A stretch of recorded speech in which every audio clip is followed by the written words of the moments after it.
Hello student, स्वागत है आज की क्लास में आपका। और आज हम पढ़ेंगे rise and expansion of Delhi सल्तनत कि दिल्ली सल्तनत का विस्तार कैसे हुआ, उसका उदय कैसे हुआ। इसमें स्टूडेंट्स हमने जैसे पीछे पढ़ा है कि किस तरह से तुर्क आक्रमणकारियों के भारत में किए गए आक्रमणों से भारत में काफ़ी अफरा तफरी का माहौल मचा हुआ था। और उस अफरा तफरी के माहौल में 1206 में मोहम्मद गोरी की मृत्यु हो गई और मोहम्मद गोरी के ही एक दास कुतुबुद्दीन ऐबक ने दिल्ली अपने आप को राजा घोषित कर दिया और इस तरह से जो है उसने दास वंश की नींव रखी। तो यहाँ पे दिल्ली सल्तनत के अंतर्गत हम 5 वंशों को पढ़ेंगे, जिसमें सबसे पहला वंश है गुलाम वंश, खिलजी वंश, तुगलक वंश, सैयद वंश और लोधी वंश। आज हम बात करेंगे गुलाम वंश के मुख्य सुल्तान या उसके संस्थापक की, जो कुतुबुद्दीन ऐबक था। हालांकि एक छोटे से टाइम पीरियड में उसने राज किया, छोटा सा टाइम पीरियड 1206 से 1210 तक को, जो 4 साल का जो टाइम पीरियड था। तो उस 4 साल के टाइम पीरियड में उसने क्या जो है योग्यता प्रदर्शित की भारतीय जनता के सामने, और किस तरह की शासन व्यवस्था लागू की, इस बारे में आज का हमारा जो लेक्चर है। तो आज का हमारा जो टॉपिक है वो है कुतुबुद्दीन ऐबक। कुतुबुद्दीन ऐबक दिल्ली सल्तनत में गुलाम वंश का पहला शासक था। गुलाम वंश गुलाम ही क्यों कहलाया था? क्योंकि इसके सभी सुल्तान या तो स्वयं किसी न किसी के गुलाम रहे थे, या फिर वो गुलामों की संतान थे, या फिर पैतृक रूप से जो है वो गुलाम थे। इसलिए ही इस वंश के सभी सुल्तान गुलाम होने के कारण ये वंश गुलाम वंश कहलाया था। तो स्टूडेंट्स, 1206 से 1210 तक के 4 साल के टाइम पीरियड में कुतुबुद्दीन ऐबक ने राज किया। इस जो छोटे से टाइम पीरियड में उसने जो भारत में एक राजा के रूप में राज किया, हालांकि वो एक गुलाम के रूप में अपना ज्यादातर जीवन जी चुका था और 1210 में उसकी मृत्यु हो गई। और दिल्ली सल्तनत के स्थापना करने वाले सुल्तान कुतुबुद्दीन ऐबक बड़ा ही अल्पकालीन समय रहा उसका। तो उसके बचपन के बारे में यदि हम बात करें तो वो तुर्किस्तान का निवासी था। तुर्किस्तान के निवासी के रूप में जो है उसको बेच दिया गया काशीपुर के एक काजी के हाथों में। काशीपुर के उस काजी ने अपने पुत्रों की तरह उसकी देखभाल की। हालांकि थोड़ी बहुत शिक्षा दीक्षा का भी उसके लिए प्रबंध किया गया। वह घुड़सवारी सीख गया, सैनिक विद्या सीख गया। तो जब काजी की मृत्यु हो गई तो काजी के पुत्रों ने उसको आगे बेच दिया। आगे जिस व्यक्ति को बेचा गया उसने उसको फिर आगे बेच दिया मोहम्मद गोरी के पास में। तो मोहम्मद गोरी उसकी योग्यता से काफी खुश हुआ और उसने उसकी योग्यता से खुश होकर के उसको अपने सेना में एक मुख्य पद दे दिया, नायक का। वह अस्तबलों के अध्यक्ष के रूप में भी रहा। तो इस तरह से सेना की टुकड़ी के एक सेनापति के रूप में, एक नायक के रूप में रहा, अस्तबलों के अध्यक्ष के रूप में रहा। 1192 में जब तराइन का जो दूसरा युद्ध लड़ा गया, तराइन के 2 युद्ध हुए थे स्टूडेंट्स, 1191 में और 1192 में। जो 1191 में हुआ था पहला युद्ध, उसमें मोहम्मद गोरी और पृथ्वीराज चौहान के बीच में हुआ था। तो पृथ्वीराज चौहान ने तुर्कों को भागने पे मजबूर कर दिया था, पछाड़ दिया था। उसके बाद जो 1192 में तराइन का जो दूसरा युद्ध हुआ था, 1192 के तराइन के दूसरे युद्ध में मोहम्मद गोरी जीत गया था और पृथ्वीराज चौहान जो है हार गए थे, राजपूत सेना हार गई थी। और इसमें कुतुबुद्दीन ऐबक ने अदम्य साहस का परिचय दिया था। तो इस तरह से धीरे धीरे करके उसने अपने सुल्तान के सामने अपनी योग्यताएं प्रदर्शित की और इस तरह से अपनी योग्यताओं को प्रदर्शित करते हुए वो जो है नई नई बुलंदियां छूता गया।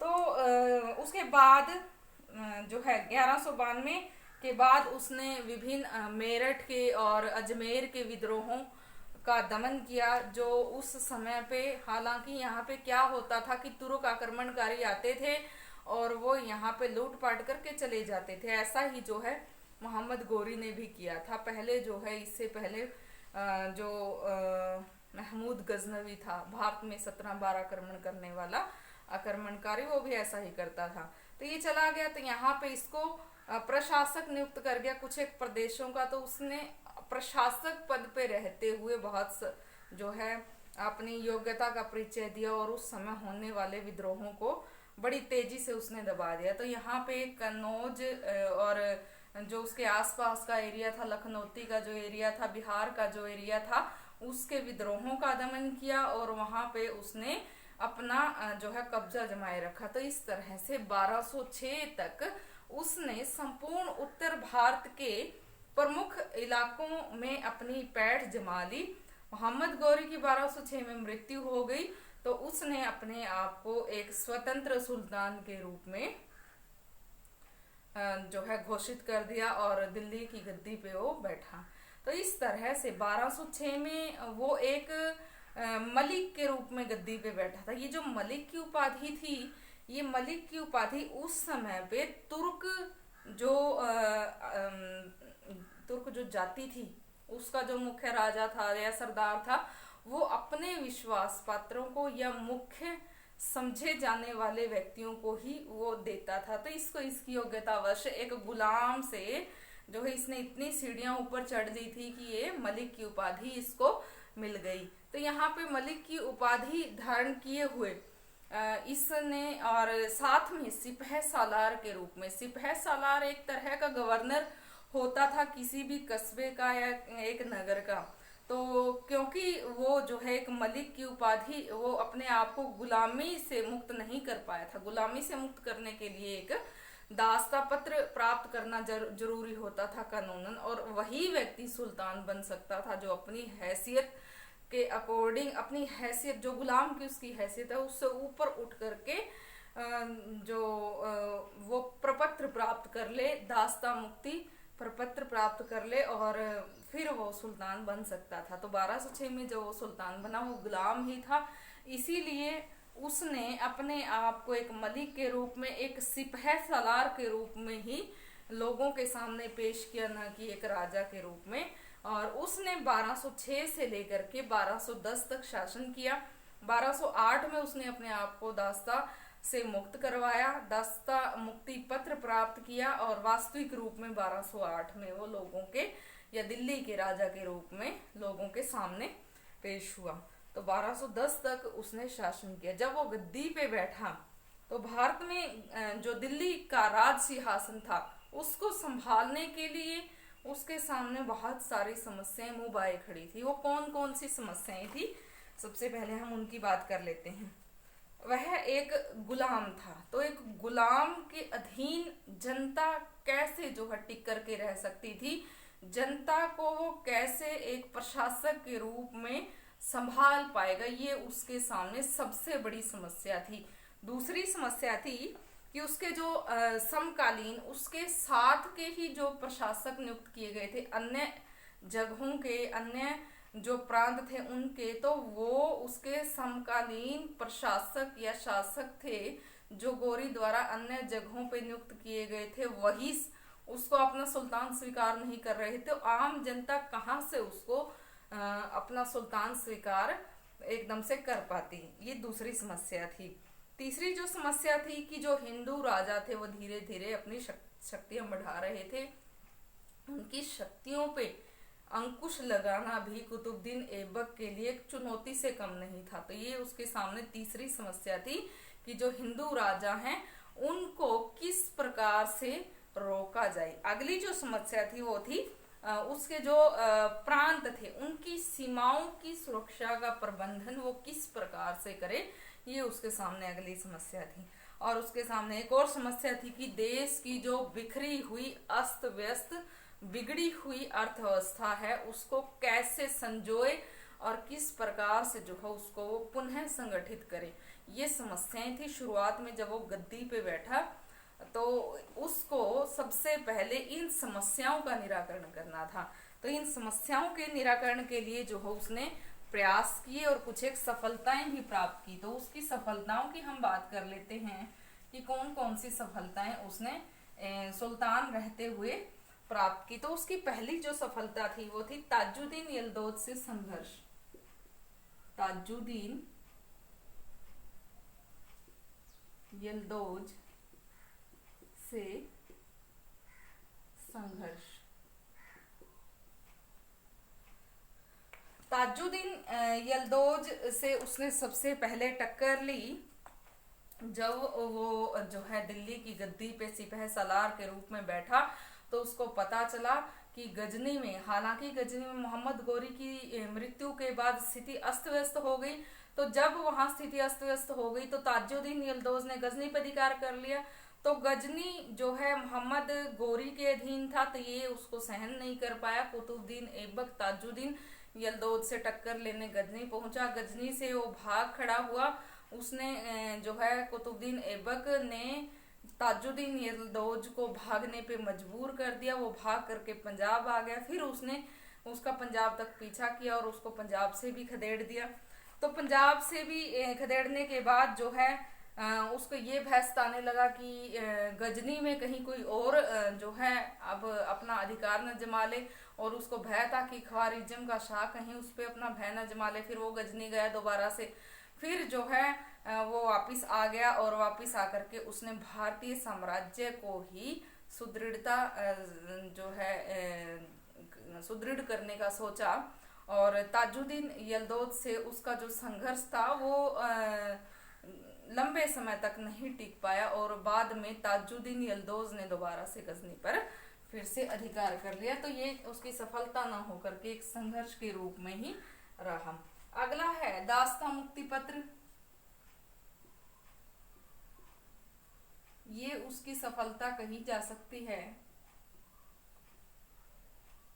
1208 ईस्वी में उसने मोहम्मद गोरी के ही एक उत्तराधिकारी महमूद से कानूनन दास्ता मुक्ति पत्र प्राप्त कर लिया। दास्ता मुक्ति पत्र एक तरह से वो पत्र था जिसमें कोई भी दास व्यक्ति अपनी हैसियत के अकॉर्डिंग अपने आप की जो उसकी हैसियत थी दास की, उससे वो बाहर निकलना चाहता है और उससे वो तभी जो एक कानूनी जो दायरा निश्चित किया गया था उससे बाहर निकलने का, तो उसके अकॉर्डिंग ही उससे बाहर निकला जा सकता था।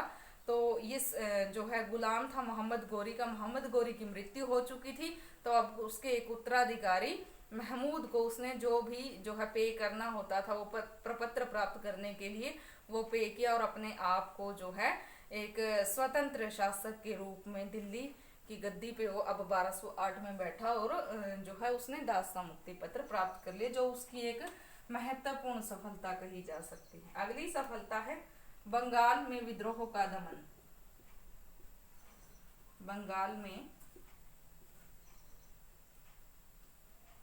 विद्रोह का दमन।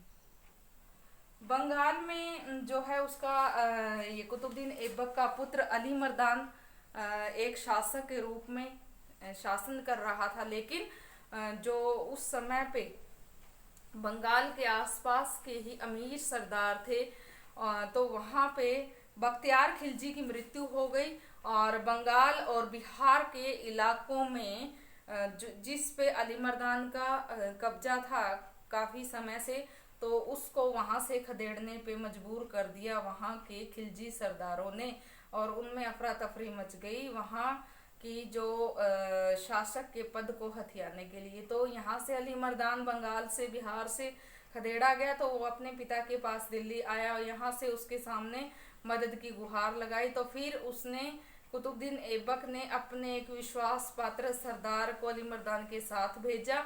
बंगाल और बिहार के विद्रोहों का पूर्णतः दमन किया गया और उनसे आत्मसमर्पण करवा करके बंगाल पे उनका पुनः कब्जा हो गया और अली मर्दान को पुनः वहां के शासक के रूप में नियुक्त कर दिया गया। तो इस प्रकार से बंगाल के विद्रोहों का पूर्णतः उन्होंने दमन कर दिया।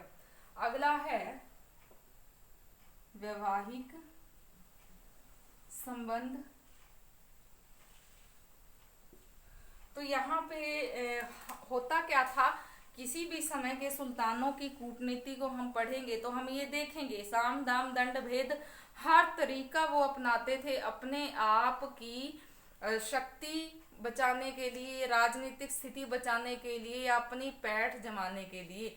जैसे हमने बात की थी पीछे ताजुद्दीन यलदौज की, तो ताजुद्दीन यलदौज के साथ उसके संघर्ष तो चलते रहे, लेकिन ताजुद्दीन यलदौज भी उसके काबू से बाहर का हो गया था। तो ताजुद्दीन यलदौज की पुत्री से उसने स्वयं विवाह कर लिया ताकि ताजुद्दीन बार बार आक्रमण ना करे और बार बार जो है उसके पीछे ना पड़े। तो इस तरह से उस विवाहिक संबंध के द्वारा ताजुद्दीन से उसने हाथ मिला लिया। दूसरा जो है नासिरुद्दीन कुबाचा जो था, जो है गौरी की मृत्यु के बाद सिंध और मालवा का जो गवर्नर था, या वो अपना सिंध और मालवा पे अपना अधिकार मानता था। तो अब कुतुबुद्दीन ऐबक भी ऐसा करना चाहता था। तो ऐसा करने के लिए या तो उसको नासिरुद्दीन कुबाचा के साथ युद्ध करना पड़ेगा, या फिर नासिरुद्दीन कुबाचा के साथ उसको अपने संबंध बनाने पड़ेंगे। उन संबंधों में उसने अपनी पुत्री का विवाह नासिरुद्दीन कुबाचा के साथ कर दिया। वो एक दामाद हो गया उसका। तो वो कैसे जो है बार बार अपने ससुर के ऊपर आक्रमण करेगा। हालांकि होता तो उस समय यही था, कोई नहीं देखता था अपने भाई को, अपने पिता को, लेकिन फिर भी ये जो वैवाहिक संबंध थे कुछ समय तक तो उस स्थिति पे काबू पाने के लिए बिल्कुल सही साबित होते थे। और इस तरह हुआ भी। नासिरुद्दीन कुबाचा को उसने अपनी पुत्री ब्याह दी, और एक पुत्री का जो विवाह था उसने एक प्रमुख सरदार था जो उस समय पे, हालांकि वो भी गुलाम ही था, इल्तुतमिश, उसके साथ कर दिया। इसके बाद हम बात करते हैं प्रशासनिक सफलताएं।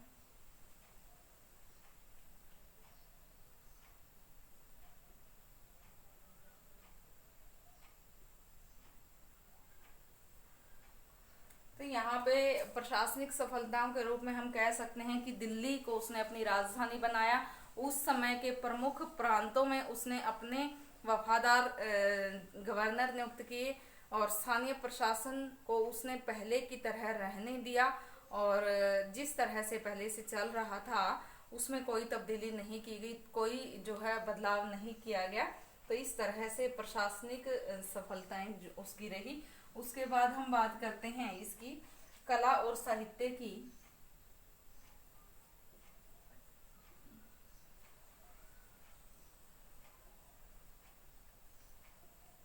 कला के क्षेत्र में भी अभूतपूर्व प्रगति देखी जा सकती है, क्योंकि उस समय दिल्ली में बनाई गई उसके द्वारा कुव्वत उल इस्लाम मस्जिद, दूसरी अजमेर में बनाई गई थी एक और मस्जिद, दिल्ली में बनाई गई थी उसने जो कुव्वत उल इस्लाम मस्जिद थी, और अजमेर में जो बनाई गई थी वो थी ढाई दिन का झोपड़ा। ये दो मस्जिदें थी जो उसके द्वारा बनवाई गई थी। और एक महत्वपूर्ण इमारत उसने शुरू करवाई थी, उसका निर्माण कार्य, कुतुब मीनार। कुतुब मीनार जो दिल्ली में है, दिल्ली में मेहरौली में पड़ती है। तो कुतुब मीनार का निर्माण उसने शुरू करवाया था। उसकी क्या है, 7 जो है उसके मंजिलें हैं उसकी, जिसमें से 3 मंजिलें बनी थी कुतुबुद्दीन ऐबक के समय पे, और फिर उसकी मृत्यु हो गई 1210 में। तो उसके बाद जब इल्तुतमिश सुल्तान बना तो आगे जो उसकी 4 मंजिलें थी वो इल्तुतमिश द्वारा पूरी करवाई गई। तो हम ये नहीं कह सकते कि कुतुबुद्दीन ऐबक ने कुतुब मीनार को जो है बनवाया था। कुतुबुद्दीन ऐबक ने कुतुब मीनार का निर्माण कार्य शुरू करवाया था, ये हम कह सकते हैं। और पहली जो 3 मंजिलें थी वो कुतुबुद्दीन ऐबक द्वारा बनवाई गई, फिर उसकी मृत्यु हो गई, और फिर जो बाकी की 4 मंजिलें हैं वो जो है इल्तुतमिश द्वारा बनवाई गई, क्योंकि टोटल कुतुब मीनार में 7 मंजिलें हैं। तो ये तो थी कला के क्षेत्र में उसकी जो एक प्रगति हम नोट कर रहे हैं। दूसरा, साहित्य के क्षेत्र में, साहित्य के लिए भी जो है उसका योगदान भुलाया नहीं जा सकता, क्योंकि उसके दरबार में 2 महत्वपूर्ण विद्वान, हसन निजामी और फखरुद्दीन, उस समय के जो प्रसिद्ध विद्वान थे वो जो है थे। इस प्रकार से हम कह सकते हैं कि कुतुबुद्दीन ऐबक अपने समय का एक महत्वपूर्ण संस्थापक, एक महान जो है सेनानी और एक साहसी सेना नायक के रूप में जो है प्रसिद्ध हुआ। हालांकि 4 साल ही उसने एक राजा के रूप में अपनी सेवाएं दिल्ली सल्तनत के एक संस्थापक के रूप में दी, लेकिन फिर भी जो है उसके द्वारा किए गए कार्यों या उसकी प्रशासनिक सफलताओं को जो है याद करके उसको याद किया जाता है। दिल्ली सल्तनत के संस्थापक के रूप में जो है उसको याद किया जाता है।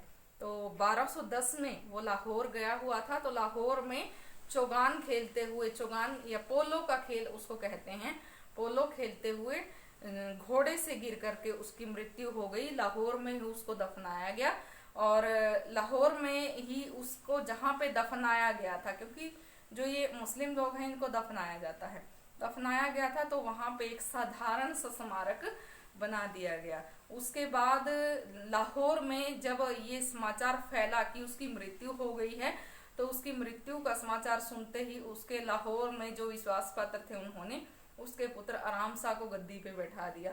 तो यहाँ पे आराम शाह को गद्दी पे बैठा दिया गया। उधर से दिल्ली वाले लोग खुश नहीं थे, जो उसके समर्थक थे। उसकी मृत्यु के बाद वो चाहते थे कि उसके दामाद इल्तुतमिश जो योग्य है राजा पद के लिए, उसको गद्दी पे बैठा दिया जाए, लेकिन वहां पे उसको आराम शाह को गद्दी पे बैठा दिया गया 1210 में। तो यहाँ जो है दिल्ली के लोग उससे संतुष्ट न हुए, तो इस बीच में, इस कशमकश में इल्तुतमिश को दिल्ली आने का न्योता दे दिया गया। वो जो है दिल्ली आने लगा, तो उच्च के ही एक गवर्नर ने इस बात का फायदा उठाया, नासिरुद्दीन कुबाचा ने, कि अहमद शाह का और अब इल्तुतमिश का झगड़ा होगा, लेकिन इस बीच में इल्तुतमिश ने नासिरुद्दीन कुबाचा को हरा दिया। उधर से आराम शाह और इल्तुतमिश के बीच में एक भयंकर युद्ध हुआ, जिसमें आराम शाह अयोग्य और जो है निर्बल तो था ही, उसको हरा दिया गया, और इस युद्ध में आराम शाह मारा गया। जून 1211 में जो इल्तुतमिश है वो गद्दी पे बैठा, और दिल्ली सल्तनत के वास्तविक संस्थापक के रूप में उसको याद करते हैं, क्योंकि उसने ऐसे बहुत सारे काम किए, और उसका टाइम पीरियड भी काफी जो है लंबा रहा, और बहुत सारे ऐसे महत्वपूर्ण उसने काम किए, जिसके कारण से इतिहासकार उसको दिल्ली सल्तनत के वास्तविक शासक के रूप में याद करते हैं। आज के लिए इतना काफी है स्टूडेंट्स। आज आप जो ये कुतुबुद्दीन ऐबक का टॉपिक हमने पढ़ा है, इसको आप अच्छे से पढ़ेंगे, लर्न करेंगे। कुछ समझ में ना आए तो कमेंट बॉक्स में कमेंट करके अपने क्वेश्चंस पूछ सकते हैं। Thank you.